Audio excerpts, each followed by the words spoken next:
Hello noble ones and welcome to Metatron's Academy. So today we are continuing our series where we investigate, analyze all sorts of old recordings from people from the 1800s to evaluate the way they speak, see if we can find some characteristics in their accent. But the video that we are checking out today is the following. It comes from the channel Life in the 1800s, and of course you'll find a link in the description and in a pinned comment to go and check them out, provide support and give engagement and comments. But also, here is the title.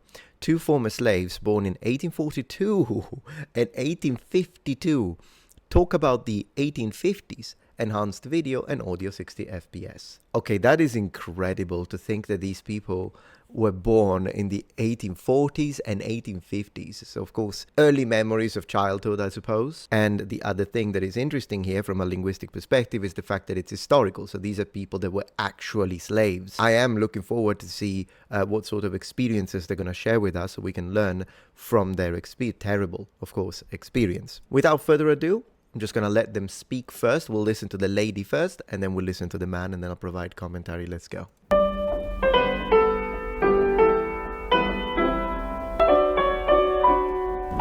all, at the ripe age of 102, you must have had some interesting experiences.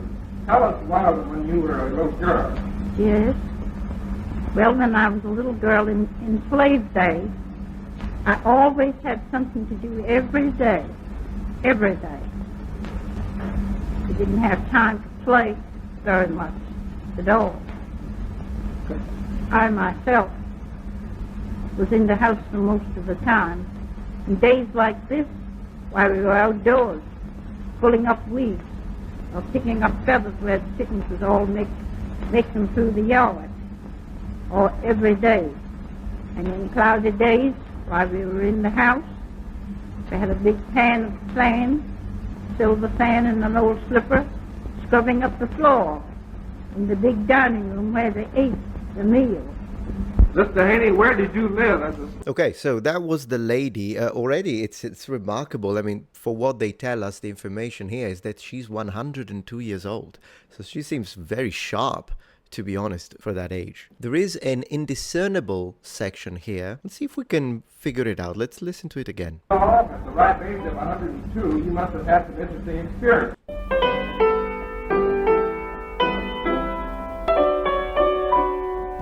Good all, at the ripe age of 102, Yeah, the name. I couldn't get the name. There was another one. If you can understand the name, let me know in the comments. There is another indiscernible, and I think I understood something silver pans. Let's see if we can figure it out. It has become a little bit of an investigation now. The days while we were in the house, they had a big pan of sand, silver fan, and They had, I think she said, we had a big pan of sand and silver pan. an old slipper scrubbing up the floor. And an old slipper scrubbing up the floor. In this case, the subtitles, I think, are providing that. It must be like a reference to some kind of cleaning method that they were using in the 1800s that we might misunderstand now, but I guess that's what it is. In the big dining room where they ate the meal. Where they ate the meals, of course, there is the...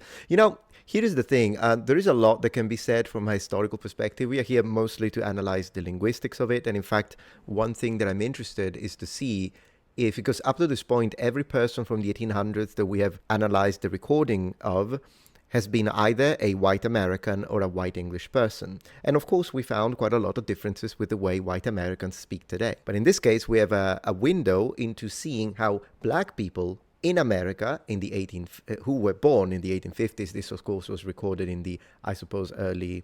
Well, it must be 1940s now since she's 100 years old, yeah. Maybe 1950s. If there is a major difference. Now, I'm not an expert. I don't really know if there is a big difference. I can tell some things, but if you notice some differences, if you are an African American and you're watching this and you notice, oh, look, they say this because my grandma said it that way, please share it in the comments. I would be very interested. From a historical standpoint, there are a few things I might want to say, but for now, let's listen to the man and then we continue. The floor.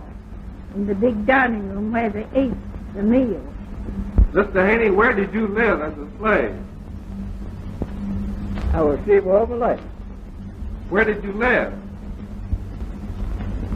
I told you where I lived, but in Washington. Where did you live before Washington?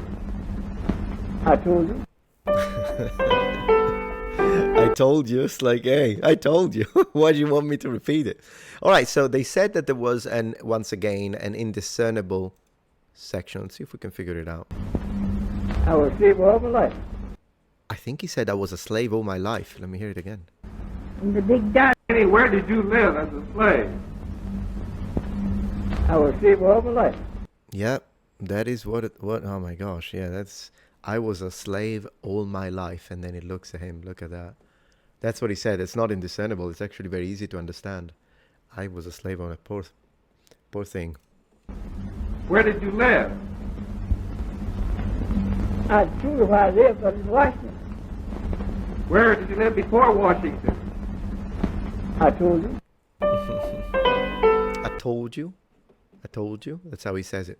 All right, let's see if we can identify some accent characteristics of, because he doesn't speak much. I was hoping he would speak a little longer, but she seems to be of a sharper mind. Analyze a little bit of the accent. Goodall, at the ripe age of 102, you must have had some interesting experiences. Tell us why. Even his accent is, at the ripe age of 102, you must have had some interesting experiences. He already has that little bit of a mid-Atlantic accent. When you were a little girl. Yes.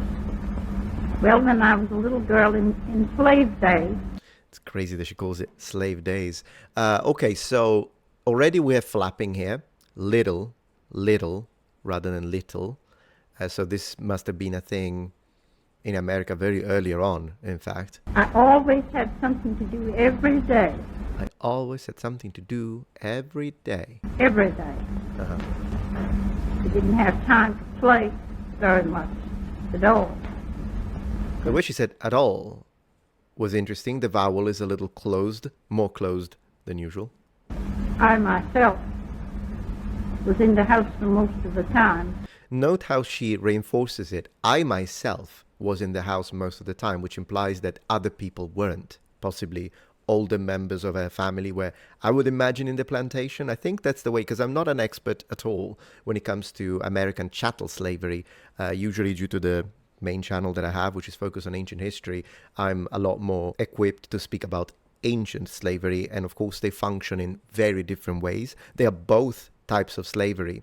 And in fact, there are some similarities between the way chattel slavery functioned and the way, for instance, slavery worked in the ancient Roman Republic and Empire, in the sense their economy was strongly based on slavery. Different would be in that case the way slaves were acquired. A lot of the times, not all the times, but a lot of the times in ancient Rome, slaves were acquired through military force. Kind of different because of, conquering of areas and whatnot. But that's just one example. A big difference, of course, would be the fact that while chattel slavery was mostly racially focused, ancient Roman slavery, and in fact slavery in the ancient period, whether it be in Greece, whether it be in Egypt, or whether it be in Rome, or even with the Norse, was not tied to ethnicities in any way, shape, or form. In fact, all sorts of people became slaves. And there's one thing that I like to say, just to kind of lighten up a topic that is rather heavy, and it's to say that the ancient Romans weren't racist. They hated everyone equally, which is true. In days like this, while we were outdoors, pulling up weeds. She did say outdoors. Did she drop the R? In days like this, while we were outdoors, Yeah. pulling up weeds, or picking up feathers where the chickens was all. Feathers. So she does have a non-rhotic accent, which I imagine, how common is that with African American these days? I think it depends on where you're from. I imagine it's region based. Would you imagine? He mentioned Washington. I assume he meant the city, but I wonder where they spent a lot. I wish we had more information. Let me see if they do give us information in the. Maybe they were in the East Coast somewhere. Let me see. Two former slaves talk about life during the times of slavery in America, referring to the 1840s and 1850s. Yeah. Oh, she was born in 1842. So yeah, she's the older of the two. So yeah. So this was recorded like in basically 1944. And then the man was born in 1952. Yeah, there we go, 1944. The filming took place in 1944. Unfortunately, no information when it comes to that. That's okay. Or make them through the yard, or every day. And in cloudy days, while we were in the house. I'm interested to notice that she does pronounce the diphthongs fully, days.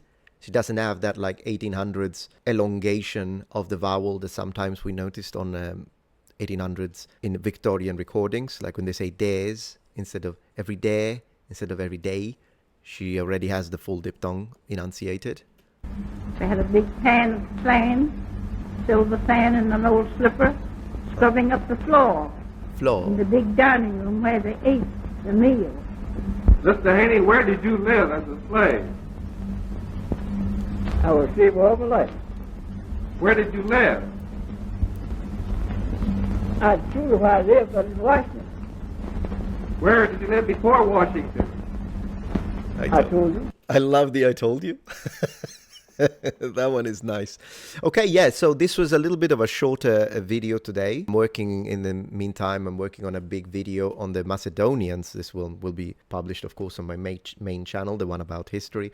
But regardless, this was fascinating. I'll see if I can find more, but I think differently from the others, I might need your help a little more. So do let me know what you think, if you think I got the indiscernible parts right, and if you can help us understand the sections that I couldn't figure out, like for instance this lady's name at the very beginning of the clip. And also, if you have experience with this kind of vernacular, do let me know if there is anything else that I missed when it comes to their accent. That could be linguistic characteristics when it comes to the time period in which they were born and lived, but also if there are major differences to the way that people speak today, who are, in this case, African American. Well, let me know if you liked this video, and if you are interested in other videos similar to this one, of course, I'll be looking forward to your comments. Thank you very much for watching and joining Metatron's Academy. Bye.